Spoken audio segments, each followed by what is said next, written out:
on lâche pas l'affaire, parce qu'on est trop tenace, il n'y a rien à faire, on lâche rien. Les médailles, on n'en veut pas. Le défilé du 14 juillet, on n'en veut pas. Les primes, c'est inégalitaire. Ce qu'on veut, c'est du salaire. On veut des bonnes conditions de travail pour nous et pour nos patients. Aujourd'hui, nous sommes à la rue pour manifester car on nous a oubliés. Toutes les promesses qui ont été données par notre président, notre ministre, c'est passé aux oubliettes. Donc nous sommes à la rue pour à l'honneur de nos soignants qui sont morts du Covid, à l'honneur de nos soignants contaminés par le Covid. On demande une reconnaissance de notre métier, on demande une revalorisation de notre métier, du matériel pour travailler. Le combat continue, on descendra à la rue jusqu'à épuisement du gouvernement, mais pas par nous. Si on est là aujourd'hui, c'est parce que ce gouvernement poursuit sa politique. Il y avait le monde d'avant, le monde d'après. On a l'impression que le monde d'après, ce sera le monde d'avant en pire. Pour la PHM, il y a toujours le projet de modernisation avec suppression de 1000 postes, 400 lits, la fermeture de Salvatore et de la moitié de Sainte-Marguerite.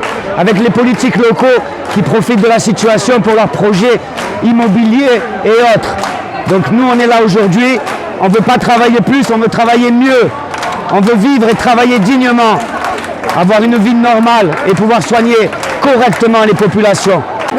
Alors pour ajouter les propos de Guillaume, je suis Pascal Jourdan, secrétaire général de la CGT APHM.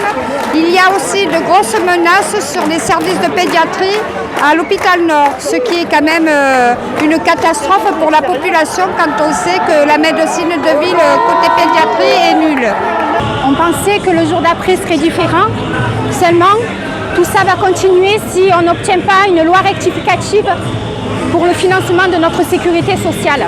Encore une fois, on a eu pour preuve que notre système de santé, malgré les coûts qu'il a reçus toutes ces années, a permis d'amortir les effets de la crise.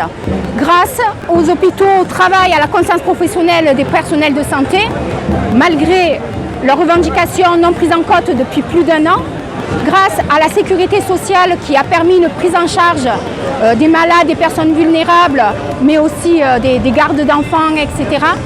Mais aussi grâce à notre système de chômage, Pôle emploi, qui veulent détruire encore.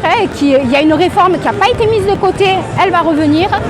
Donc vraiment, tous ensemble, exigeons des moyens supplémentaires pour notre système de santé, pour notre sécurité sociale. Nous on lâche pas l'affaire, parce qu'on est trop tenace.